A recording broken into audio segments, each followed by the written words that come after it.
ning. Kita harus belajar hening, mengheningkan pikiran kita, heningkan pikiran, karena pikiran ini kan sangat liar. Kita duduk di sini, pikiran ini nggak tahu ini sudah kemana. Otak kita itu dipenuhi oleh pikiran-pikiran yang seharusnya tidak perlu dipikirkan, karena tugas kita ya hanya menikmati.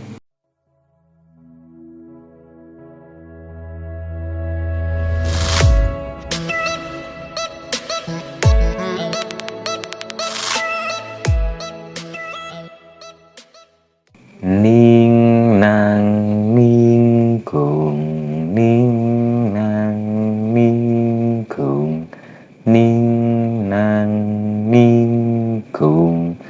Jadi untuk berjumpa dengan Sang Maha Agung, syarat pertama kita harus hening.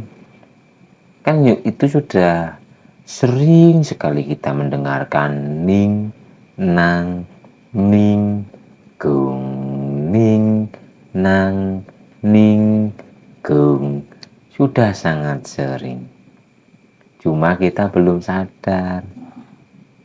Padahal ning, nang, ning, gung itu adalah ayat yang harus kita baca. Untuk apapun, untuk kebahagiaan, untuk merubah nasib, untuk mengobati penyakit, untuk selesai dari permasalahan, untuk mengenal diri kita sendiri atau diri sejati kita, syarat yang paling utama atau langkah yang paling utama itu ya ning atau hening. Setelah kita hening, maka akan apa? Ning, nang. Nang itu kita akan menang. Menang dari apa? Menang dari carut marut pikiran kita sendiri, menang dari prasangka-prasangka buruk kita sendiri, menang dari gangguan-gangguan energi dari luar diri. Jadi kita menang, atau kita sudah tidak terpengaruh oleh semua itu. Kita akan menang tanpa ngasorake, kita akan menang tanpa merendahkan dan sebagainya. Ya karena kita menangnya adalah melawan ego kita sendiri atau melawan diri rendah kita. Yang saya maksud diri rendah adalah ya ego, ya nafsu kita sendiri. Jadi kita harus hening. Setelah kita masuk ke dalam keheningan, maka kita telah mengalahkan tanpa peperangan, yaitu nang, ning, nang. Setelah kita menang melawan itu semua, maka kita akan ning lagi.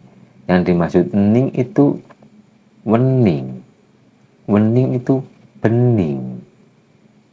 Kita kan bening. Rasa sejati kita itu kan bening.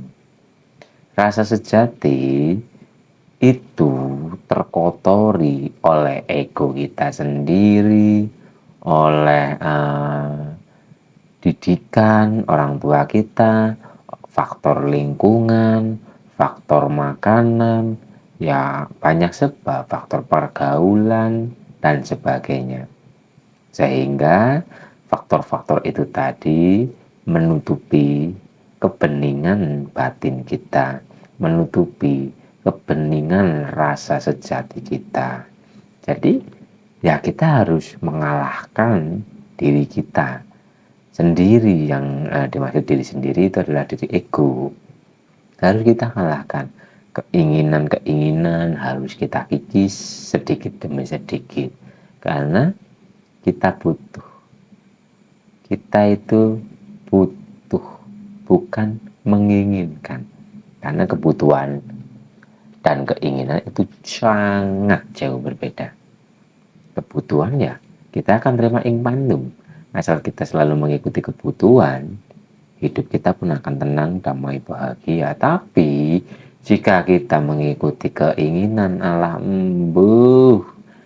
kape-kape kepengin, aku ingin begini, aku ingin begitu, ingin ini, ingin itu, banyak sekali. Sehingga dalam ceritanya si Nobita kan menjadi cengeng. Jiwanya itu jiwa cengeng, jiwa lemah. Jadi ya kikis keinginan-keinginan sedikit demi sedikit agar kita bisa menjadi jiwa yang tangguh, kita bisa menyelesaikan permasalahan, ya kita selesaikan sendiri dengan dituntun oleh diri sejati. Jadi sudah tidak cengeng, kita akan tangguh menghadapi kehidupan yang kita jalankan di bumi ini. Nah, setelah kita bisa mengalahkan ego kita, maka kita akan bening, kita akan tahu kebenaran yang sejati. Setelah itu kan kebenaran-kebenaran sedikit demi sedikit itu akan terbuka. Hijab yang dulu-dulunya menutupi itu akan terbuka sedikit demi sedikit. Kita akan tercerahkan. Maka kita akan, ya gung itu tadi, gung Sang Maha Agung, kita itu akan tunggal atau manunggal. Manunggal dengan Sang Maha Agung. Tapi bukan diri raga ini, diri batin. Jadi kesadaran batin kita itu sudah dikembalikan kepada kesadaran murni. Sehingga kita manunggal, kita akan menjadi manusia. Manusia itu adalah manunggalnya rasa manungso atau manungso, manunggaling rasa. Jadi rasa kita itu sudah tunggal dengan rasa sejati kita, sehingga setiap gerak aktivitas kita itu akan dituntun dan dibimbing oleh beliau. Jadi kita akan mengikuti tuntunan agung dari beliau. Ya umpamanya kita akan menjadi wayang-wayang ilahi, kita akan dibimbing oleh beliau. Jadi kita sudah tidak mengikuti ego kita, tapi kita berserah kepada Tuhan kita dan kita mengikuti tuntunan dari beliau. Dan terkadang tuntunan dari beliau itu seolah-olah dianggap buruk oleh manusia. Tapi ya seperti itu. Terkadang kita melakukan sesuatu ya hanya diri kita saja yang tahu, dan orang-orang yang sefrekuensi atau yang sudah di tahapan itu dan yang lebih tinggi lagi. Tapi orang-orang awam seperti kita ini itu terkadang susah untuk membaca atau memahami pergerakan tingkah laku beliau-beliau itu yang sudah manunggal. Karena seolah-olah terkadang perbuatannya itu nyeleneh, terkadang tak sesuai hukum syariat yang selama ini kita pelajari. Tapi ya itulah tuntunan. Sedangkan tuntunan ilahi itu sudah sudah terlepas dari baik dan buruk, karena sudah menjalankan kebenaran. Ya seperti Nabi Khidir dan Nabi Musa. Nabi Musa itu masih terikat oleh pemahaman syariat, belum bisa memahami kesadaran hakikat. Padahal Nabi Khidir itu dituntun oleh Tuhannya untuk membunuh anak kecil. Dan Nabi Khidir pun melaksanakan syariat kan protes. Kesadaran ini kan protes. Padahal di balik itu ada pelajaran yang harus kita kaji. Apakah Nabi Khidir itu berdosa? Ya tidak, karena ia melakukan perintah ilahi untuk memberikan pembelajaran kepada Nabi Musa. Lah kita sebagai orang awam lebih baik kita selalu berprasangka baik kepada siapapun, karena banyak beliau-beliau yang sudah tercerahkan itu segi fisiknya, penampilannya itu biasa saja, tapi ya beliau itu tercerahkan. Jadi untuk menilai orang yang tercerahkan dan yang tidak tercerahkan, jika hanya dipandang dari pandangan mata, dilihat dari penampilan, dilihat dari fisik, itu susah. Lah, oleh karena itu lebih baik kita selalu berprasangka baik kepada siapapun, agar kita tidak mendolimi diri kita sendiri. Ayo kita belajar untuk selalu berprasangka baik kepada siapapun. Jika orang itu belum tercerahkan, lantas berbuat keburukan dan sebagainya, ya kita tanggapi dengan bijaksana. Bukan berarti kita membiarkan hal-hal seperti itu dibiarkan saja, bukan. Tapi kita menasehati dengan ya yang bijaksana. Tapi jika kita sudah tertuntun dan terbimbing oleh Tuhan kita itu akan menanggapi hal-hal seperti itu penuh hikmah atau penuh kebijaksanaan, bukan dikendalikan oleh ego lagi. Karena terkadang kita melihat sesuatu di luar diri, kita menanggapinya itu kan biasanya dengan ego. Nah, kita belajar untuk terhubung dengan diri sejati, lan sejati ning diri, agar kita benar-benar bisa menghadapi kehidupan ini penuh dengan kebijaksanaan, penuh dengan cinta kasih. Ayo kita belajar bersama. Dan syarat untuk masuk ke dimensi seperti itu ya tadi itu, hening.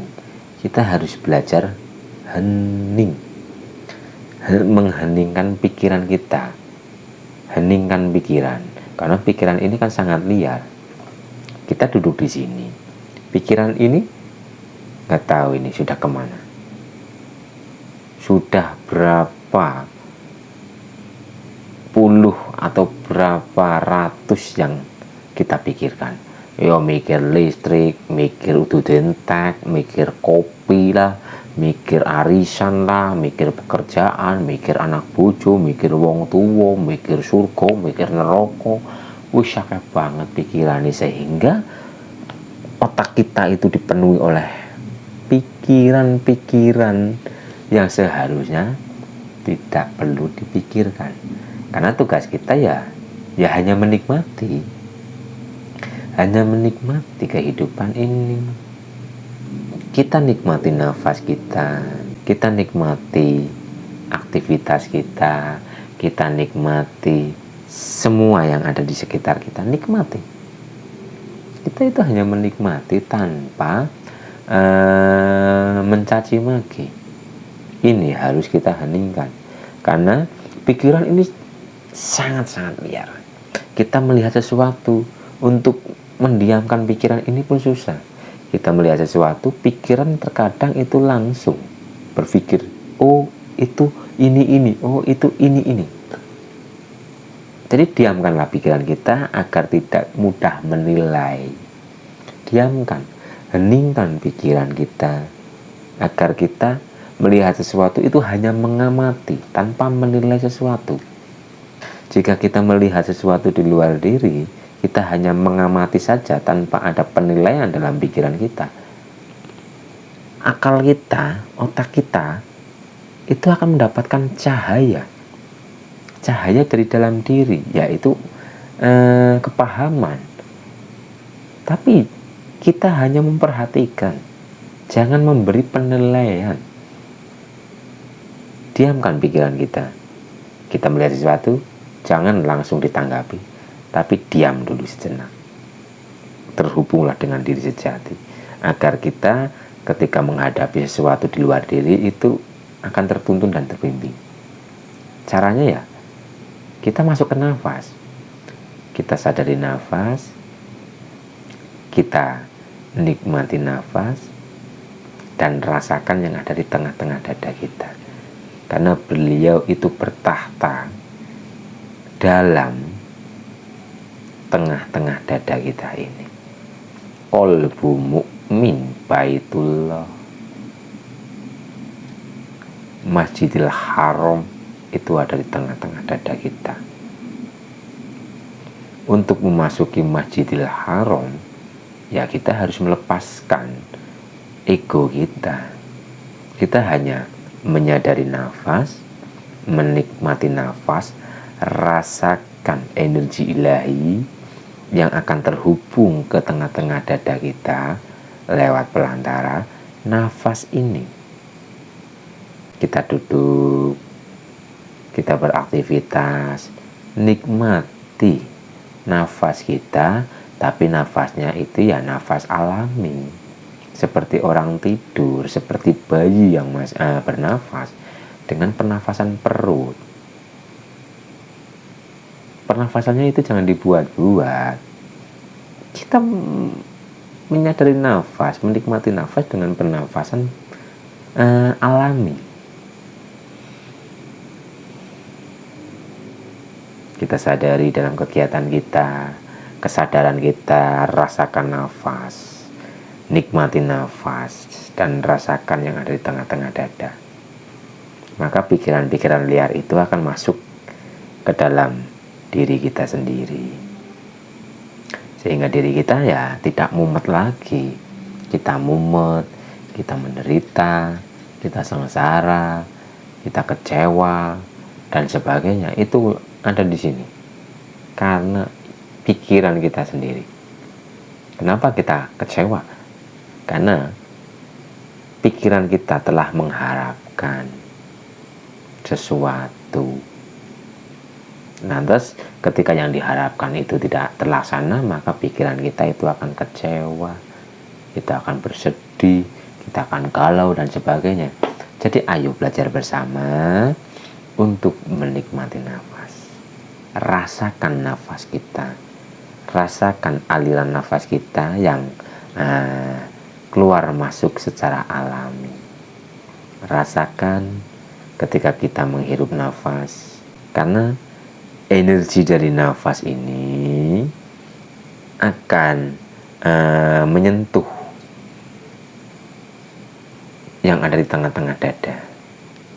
Jadi kesadaran nafas ini, keluar masuk nafas ini akan terhubung atau tersalur dengan yang ada di tengah-tengah dada.